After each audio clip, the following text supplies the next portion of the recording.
অভিযোগ দিতে পারবেন মালয়েশিয়া যেতে না পারা কর্মীরা। ভিসা নীতির চাপে বাংলাদেশিরা শ্রমবাজার ঘিরে আশঙ্কা। অনিয়মে ফের বন্ধ মালয়েশিয়ার শ্রমবাজার। ৬০,০০০ ইঞ্জিনিয়ার প্রশিক্ষণ দেবে মালয়েশিয়া। মালয়েশিয়া সরকার সেমিকন্ডাক্টর চিপস তৈরির হাব হওয়ার জন্য নতুন জাতীয় সেমিকন্ডাক্টর কৌশল গ্রহণ করেছে। এই কৌশলের আওতায় দীর্ঘমেয়াদে মোট ৫.৩ বিলিয়ন মার্কিন ডলার বরাদ্দ করবে। এজন্য মালয়েশিয়া ৬০,০০০ স্থানীয় সেমিকন্ডাক্টর ইঞ্জিনিয়ার প্রশিক্ষণ দেওয়ার পরিকল্পনা করেছে, যা সেমিকন্ডাক্টর চিপস শিল্প প্রতিষ্ঠায় সহায়তা করবে। মালয়েশিয়ার প্রধানমন্ত্রী আনোয়ার ইব্রাহিম ২৮ মে অনুষ্ঠিত সংবাদ সম্মেলনে এই সম্পর্কিত কৌশলপত্র ঘোষণা করেন। দক্ষিণ পূর্ব এশীয় এই দেশটি সেমিকন্ডাক্টর শিল্পকে উৎসাহিত করার জন্য কাজ করে যাচ্ছে, কারণ ক্রমবর্ধমান মার্কিন চীন বৈরতা এবং অন্যান্য ভূ রাজনৈতিক উত্তেজনার মধ্যে মালয়েশিয়া নিজেকে চিপ নির্মাতাদের জন্য একটি নিরপেক্ষ কেন্দ্র হিসেবে অবস্থান করে নিয়েছে। তাছাড়া বৈশ্বিক কোম্পানিগুলোতে তাদের সরবরাহ চেইনকে বিভিন্ন অঞ্চলে ছড়িয়ে দিতে বৈচিত্র্যময় করে তুলছে। সম্মেলনে ঘোষিত ন্যাশনাল সেমিকন্ডাক্টর স্ট্র্যাটেজির অধীনে মালয়েশিয়ার রাষ্ট্রীয় সার্বভৌম সম্পদ তহবিল যেমন খাজনাসহ ন্যাশনাল হতে আগামী ৫ থেকে ১০ বছরে অন্তত ২৫ বিলিয়ন রিঙ্গিত অর্থাৎ ৫.৩৩ বিলিয়ন মার্কিন ডলার অর্থ বরাদ্দ করে প্রকৌশলীদের মেধা ও দক্ষতা বৃদ্ধি এবং স্থানীয় কোম্পানিগুলোতে সক্ষমতাকে বৃদ্ধি করবে।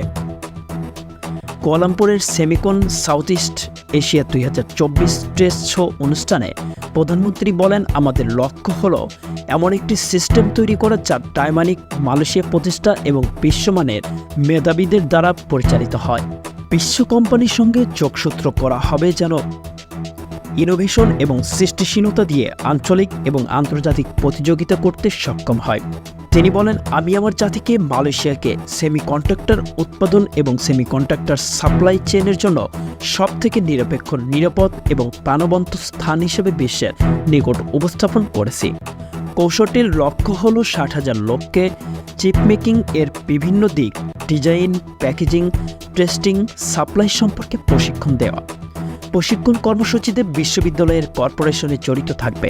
মালয়েশিয়া যদি বিশ্বব্যাপী চিপ নির্মাতাদের কাছ থেকে আরও বেশি বিনিয়োগ আকৃষ্ট করতে চায়, বিশেষ করে সরকার দেশে আরও উন্নত চিপ উৎপাদনের আশা করে, তাহলে আরও দক্ষ স্থানীয় প্রকৌশলী থাকা গুরুত্বপূর্ণ বলে নিক্কেই এশিয়ার সংবাদে উল্লেখ করেছে। প্রকৌশল অনুসারে সরকারের লক্ষ্য অভ্যন্তরীণ সরকারি বিনিয়োগ ভিডিআই এবং বিদেশি সরকারি বিনিয়োগ এফডিআই এর মাধ্যমে ৫০০ বিলিয়ন রিঙ্গিত বিনিয়োগের আকৃষ্ট করা। সেমিকন্ডাক্টর শিল্পে মালয়েশিয়া ৫ দশকেরও বেশি আগে প্রবেশ করে। মালয়েশিয়ান ইনভেস্টমেন্ট ডেভেলপমেন্ট অথরিটি অনুসারে দেশটি বিশ্বের প্রায় ১৩% চিপ প্যাকেজিং, সমাবেশ এবং পরীক্ষার পরিষেবা প্রদান করে। তথ্য অনুসারে ২০২১ সালের ডিসেম্বর ইন্টেল একটি চিপস প্যাকেজিং এবং টেস্টিং প্লান্ট স্থাপন করতে $৭ বিলিয়ন ডলারেরও বেশি ব্যয় করেছে। এবছর উদযাপিত শুরু হবে বলে আশা করা হচ্ছে। গত বছর জার্মানির ইনফিনন টেকনোলজির বিশ্বের বৃহত্তম ২০০ মিলিমিটার সিলিকন কার্বাইড পাওয়ার ফ্যাব্রিকেশন সুবিধা তৈরি করতে আগামী ৫ বছরে $৫ বিলিয়ন পর্যন্ত বিনিয়োগের ঘোষণা করেছে।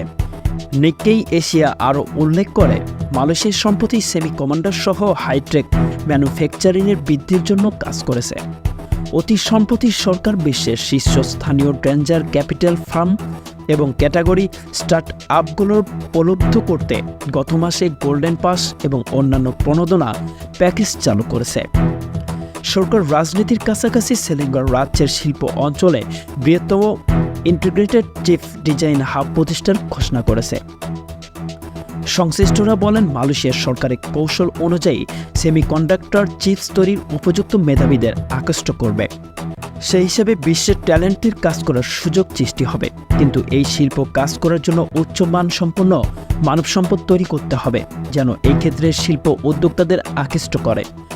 বাংলাদেশিদের জনবলের বিভিন্ন ক্ষেত্রে কাজ করার সুযোগ পাবে কিনা সে বিষয়ে বাংলাদেশ দূতাবাস ও সরকারের সংশ্লিষ্ট প্রতিষ্ঠানকে নিবিড়ভাবে পর্যবেক্ষণ করতে হবে এবং মালয়েশিয়ার সরকার ও সংশ্লিষ্ট শিল্প প্রতিষ্ঠানের সঙ্গে নেগোসিয়েশন করতে হবে, নইলে অন্য দেশ এই সুযোগ নেবে এবং বাংলাদেশকে বঞ্চিত হবে। সরকার দর কষাকষির কারণে মালয়েশিয়া বাংলাদেশ সেমিকন্ডাক্টর ক্ষেত্রে উপযুক্ত জনবল তৈরি প্রশিক্ষণ বাংলাদেশের মাটিতেও আয়োজন করতে পারে। দক্ষ জনবল প্রেরণের একটি সুবর্ণ সুযোগ হবে বলে অনেকেই মনে করছেন। এদিকে Bangladesh Malaysia chambers of commerce and industries BMCCI এর 12 সদস্যের একটি প্রতিনিধি দল চেম্বার সভাপতি সাব্বির খানের নেতৃত্বে 3 দিনব্যাপী সেমিকন সাউথ ইস্ট এশিয়া 2024-এর উদ্বোধনী অনুষ্ঠানে যোগদান করেন। সম্মেলনের উদ্বোধনের পর মালয়েশিয়ার প্রধানমন্ত্রী প্যাভিলিয়ন ও স্টল পরিদর্শন করেন।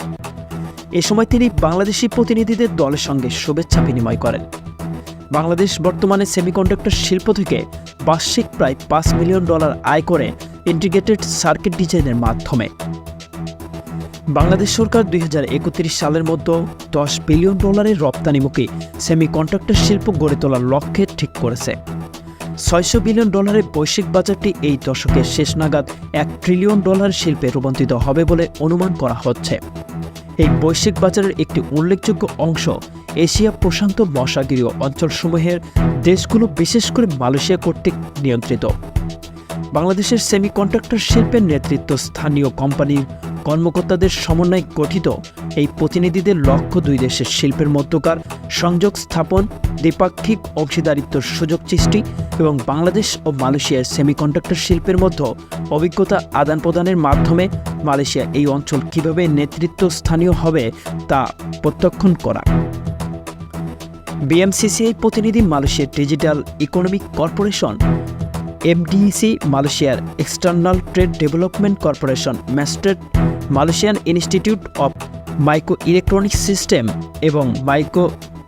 এবং মালয়েশিয়ান সেমিকন্ডাক্টর ইন্ডাস্ট্রি অ্যাসোসিয়েশনের মতো মালয়েশিয়া সেমিকন্ডাক্টর শিল্পের নেতৃত্ব স্থানীয় সংস্থা ও সেখানকার কর্মব্যক্তিদের সাথে সংলাপ করেছে।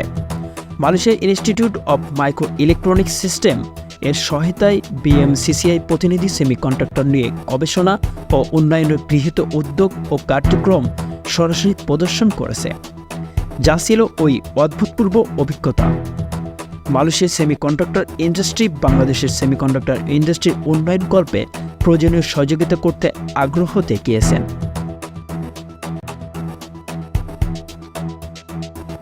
বাংলাদেশিদের জন্য গত 15 বছরে 3 দফায় বন্ধ হয়েছে মালয়েশিয়ার শ্রমবাজার। প্রতিবারই শ্রমবাজার বন্ধ হয়েছে অনিয়মের অভিযোগে। এরপর যখন খুলেছে তখনও সঙ্গী হয়েছে অনিয়ম। অভিযোগের পর অভিযোগ উঠেছে এজেন্সি ও সরকারি ব্যবস্থাপনা নিয়ে। প্রতিষ্ঠানগুলোর অবহেলার বরাবরই ক্ষতিগ্রস্ত হন বিদেশগামী কর্মীরা। স্বপ্নভঙ্গ হয় তাদের অনেকের। সবশেষ বাংলাদেশি কর্মীদের মালয়েশিয়ায় প্রবেশের শেষ দিন ছিল গত শুক্রবার। শেষ সময়ের বহু চেষ্টার পরও বাংলাদেশ জনশক্তি কর্মসংস্থান ও প্রশিক্ষণ ব্যুরোর ছাড়পত্র পাওয়া প্রায় 17,000 বাংলাদেশি দেশটিতে যাওয়ার সুযোগ পাননি। কবে নাগাদ তারা দেশটিতে প্রবেশ করতে পারবেন তার অনিশ্চয়তা তৈরি হয়েছে। এদিকে মালয়েশিয়ায় শ্রমিক পাঠানোর সংকট তৈরির সঙ্গে জড়িতদের ছাড় দেওয়া হবে না বলে হুঁশিয়ারি দিয়েছেন প্রবাসী কল্যাণ ও বৈদেশিক কর্মসংস্থান প্রতিমন্ত্রী শফিকুর রহমান চৌধুরী। তিনি বলেছেন, জড়িতদের বিরুদ্ধে শাস্তিমূলক ব্যবস্থা গ্রহণ করা হবে। বিপুল সংখ্যক কর্মী যেতে না পারার কারণ খুঁজে বের করতে মন্ত্রণালয় রবিবার 6 সদস্যের একটি কমিটি গঠন করেছে। কমিটিকে 7 দিনের মতো তদন্ত প্রতিবেদন জমা দিতে বলা হয়েছে।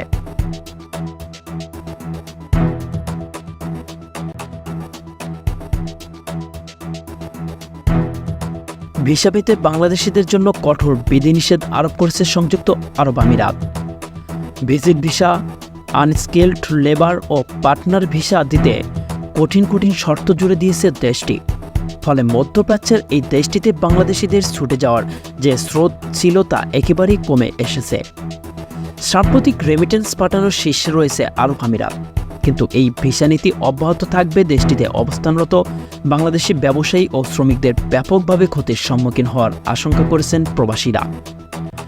দীর্ঘদিন ধরেই ভিসার মেয়াদ শেষেও অবৈধভাবে বসবাস, লিঙ্গ পরিবর্তন, সনদ জালিয়াত সহ বিভিন্ন সময় নানান অনিয়মের অভিযোগ উঠে আমিরাতে থাকা প্রবাসী বাংলাদেশিদের বিরুদ্ধে। এই প্রবণতা ঠেকাতে দেশটিতে বিভিন্ন ক্যাটাগরির ভিসার ব্যাপক কঠোরতা নিয়ে এসেছে দেশটি। ফলে চরমভাবে বিপাকে পড়েছে বাংলাদেশি ভিসা প্রার্থীরা। এদিকে স্কেল ভিসার ক্ষেত্রেও রয়েছে চরম কঠোরতা। সত্যায়িত গ্র্যাজুয়েশন সার্টিফিকেট ছাড়া কোনো বাংলাদেশিকে ভিসা দেওয়া হচ্ছে না। যারা সার্টিফিকেট দিচ্ছেন তাদের সার্টিফিকেটগুলো বাংলাদেশের শিক্ষা মন্ত্রণালয়, পররাষ্ট্র মন্ত্রণালয়ে সত্যায়ন করার পর মূল সার্টিফিকেট পুনরায় বাংলাদেশ দূতাবাস বা কনসুলেটে সত্যায়ন করতে হয়। এরপর আমিরাতের বৈদেশিক মন্ত্রণালয় থেকে সত্যায়নের পর মিলবে চাকরির ভিসা। কমিউনিটির নেতারা বলেছেন, আমিরাতে নতুনভাবে যে ভিসা নীতি প্রণয়ন করা হয়েছে এর ফলে বাংলাদেশের ক্ষয়ক্ষতিগ্রস্ত হওয়ার সম্ভাবনা রয়েছে। তাদের মতে যদি দ্রুত ভিসা নীতি সহজ করার জন্য কূটনৈতিকভাবে উদ্যোগ নেওয়া না হয়, রেমিটেন্স প্রবাহ কমে যাওয়ার আশঙ্কা রয়েছে ব্যাপকভাবে। দেশ থেকে নির্ধারিত সময়ের মতো মালয়েশিয়া যেতে না পারা কর্মীরা আগামী 8ই জুন পর্যন্ত কর্মীদের যেতে না পারার কারণ জানিয়ে অভিযোগ করতে পারবেন। প্রবাসী কল্যাণ ও বৈদেশিক কর্মসংস্থান মন্ত্রণালয়ের নিয়োগানুমতি ও বাংলাদেশ জনশক্তি কর্মসংস্থান ও প্রশিক্ষণ ব্যুরোর বিএমটির স্মার্ট কার্ড পাওয়ার পরও না যেতে পারা কর্মীরা এই সুযোগ পাবেন। মঙ্গলবার 4 জুন এক গণবিজ্ঞপ্তি প্রকাশ করে এ তথ্য জানিয়েছেন প্রবাসী কল্যাণ ও বৈদেশিক কর্মসংস্থান মন্ত্রণালয়। বিজ্ঞপ্তিতে বলা হয়েছে, সংশ্লিষ্ট সবার অবগতির জন্য জানানো যাচ্ছে যে প্রবাসী কল্যাণ ও বৈদেশিক কর্মসংস্থান মন্ত্রণালয়ের নিয়োগানুমতি ও বিএমটির স্মার্ট কার্ড পাওয়ার পরও রেকর্ডিং এজেন্সি কর্তৃক নির্ধারিত সময়ের মধ্যে 31 মে মালয়েশিয়াতে কর্মী পাঠাতে ব্যর্থ হওয়ার কারণ চিহ্নিতকরণ লক্ষ্যে এই মন্ত্রণালয়ের অতিরিক্ত সচিবের নেতৃত্বে 6 সদস্যের একটি তদন্ত কমিটি গঠন করা হয়েছে। মালয়েশিয়ায় গমনেচ্ছুক যেসব কর্মী দেশটিতে যেতে পারেননি তারা আগামী 8 জুনের মধ্যে প্রয়োজনীয় তথ্যাদি সহ নাম, পূর্ণাঙ্গ ঠিকানা, মোবাইল নম্বর, রেকর্ডিং এজেন্সির নাম, পাসপোর্ট নম্বর, বিএমটির স্মার্ট কার্ডের কপি এবং অভিযোগের সাপেক্ষে প্রমাণসহ নিম্নবঞ্চিত ইমেইলে যোগাযোগ দাখিল করতে পারবেন। এমন অবস্থায় উল্লেখিত ইমেইলের মাধ্যমে নির্ধারিত সময়ের মতো অভিযোগ দাখিলের জন্য অনুরোধ করা হলো। মালয়েশিয়া সরকারের ঘোষণা অনুযায়ী ভিসা পাওয়া বাংলাদেশি কর্মীদের দেশটিতে প্রবেশের শেষ দিন ছিল গত 31 মে শুক্রবার। শেষ সময়ে বহু চেষ্টার পরও বিএমটির ছাড়পত্র পাওয়া প্রায় 17,000 বাংলাদেশি দেশটিতে যাওয়ার সুযোগ পাননি। এদিকে বিপুল সংখ্যক কর্মী যেতে না পারার কারণ খুঁজে বের করতে প্রবাসী কল্যাণ ও বৈদেশিক কর্মসংস্থান মন্ত্রণালয়ের রোববার 6 সদস্যের একটি কমিটি গঠন করেছে। এই কমিটির প্রধান করা হয়েছে মন্ত্রণালয়ের অতিরিক্ত সচিব কর্মসংস্থান অনুবিভাগ নূর মোহাম্মদ মাহাবুল হককে।